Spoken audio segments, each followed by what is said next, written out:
October 25th, 1901, Carbon County Sentinel, Carbon County, Montana. Dodge lightning. Theories about what to do in a thunderstorm. Lightning, they say, seldom strikes twice in the same spot. Be that as it may, it is certain that it could not possibly be more erratic than the various plans for escaping it. Leaving the scientist and the lightning rod man, any two people agree upon what is best to be done when the storm comes up. One will tell you that the first thing to do is to close all the doors and windows. A draft through the house, they say, is the very thing lightning wants to wreak destruction. They point out that many of those killed were seated by an open window when struck.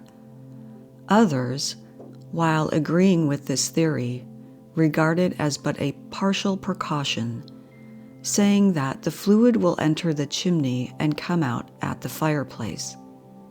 They also point to recorded cases where people were shocked before an open fireplace. So what boots it to close the windows if you cannot close the chimney? Contrawise, others will assert that the only really safe plan is to open all the doors and windows, so that if the lightning enters, it will not have to tear a chunk out of the side of the house to get out. A third class advise you to close the front windows and open the back ones. Nothing, they say, attracts lightning like heated air. You should not have a draft, but you should not have the house full of hot air. Do not stay out in the open, say some. Sit out on the porch, say others. Do not have any metallic object in your hands is another warning, and some leave their steel rod umbrellas at home in consequence. The attic and the cellar have an equal number of adherents as a place of safety. In the attic, there will not be so much of the house to fall on you. In the cellar, you stand a chance of escaping under the debris, say the others. Bed is the safest place, say a great many. Then someone recalls the woman who was lifted clear out on the floor by a bolt, and once more uncertainty reigns. Many women spend the summer in terror of a thunderstorm. They hunt the darkest corner of the house, or they draw the window shades and light the gas and stuff their fingers in their ears, but they are in mortal terror all the same. One Ohio woman, who was shocked once, has devised a lightning chair to which she flees when it thunders. Its feet sit in insulators, and at the first peal she makes a run for it and draws her feet to the rungs. She has not been shocked since, but the neighbors do not know whether it is because of the insulated chair or the theory that lightning never makes a second trip.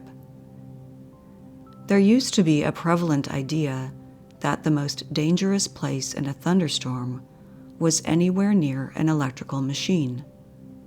Streetcars were supposed to be especially undesirable. This idea has been exploded, and there is now a rush to the opposite extreme, many claiming that a trolley car is the safest of all. Some of these days, an enterprising traction road will run lightning excursions during thunderstorms with an insurance policy thrown in. Two things that nearly all agree upon as well to avoid are trees and wire clotheslines. When a bolt of lightning really gets in its work, it usually selects a victim from under a tree or a wire clothesline. This proves that it is not always proper to take to the woods. Utica Globe. June 12, 1903, The Weekly News Review, Crawfordsville, Indiana. The effects of lightning. Completely strips bark from the tree, no trace of fire.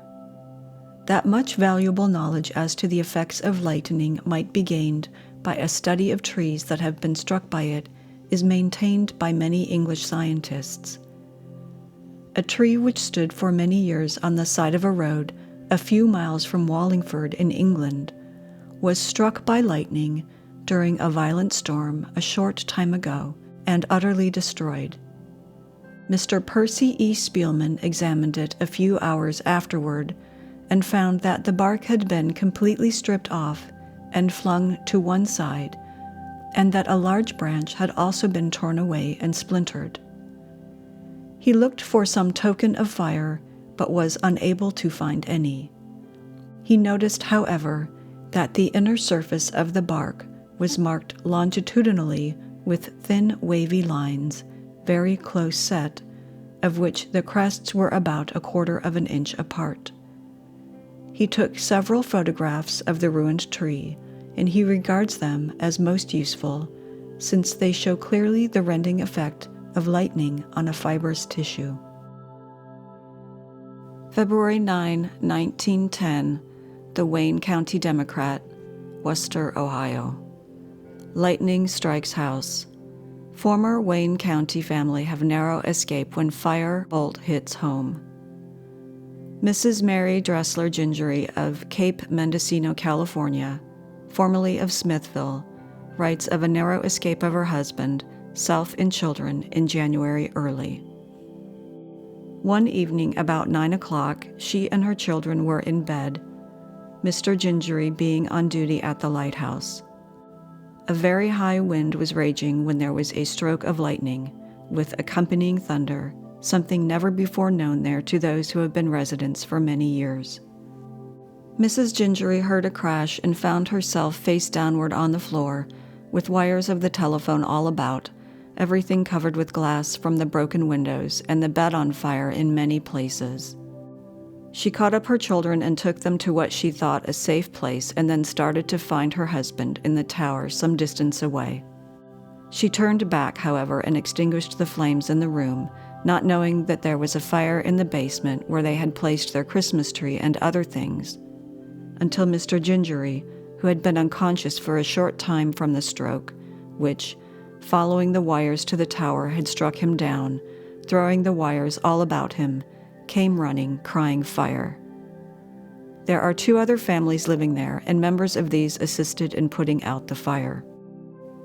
Mrs. Gingery had some slight burns about her head, and one of the children had a slight burn near the eye by a heated wire striking it. They had placed their bed in that room but a short time before, and for no particular reason had changed its position only the preceding day. Had it not been moved, Mrs. Gingery and 2 children would undoubtedly have been killed, as a large hole had been torn in the wall just above the point where the head of the bed had been.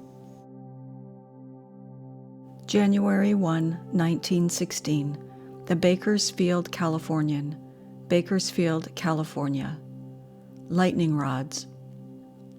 The reason a lightning rod has a sharp point is because a fine point offers no resistance to the discharge of electricity, and in order that a cloud may be emptied of it noiselessly and harmlessly.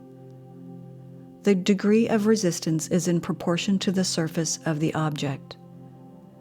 If the rod were surmounted by a knob, for instance, the discharge would be violent.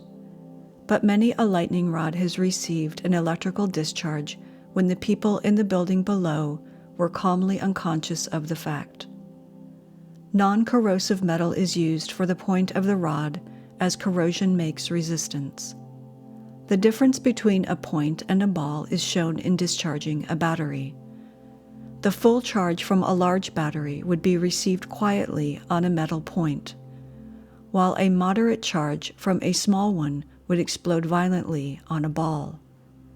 It is said that a full charge may be passed harmlessly through a person's body if received on the point of a needle, whereas the same charge received on a discharger with a ball or knob on the end would mean instant death.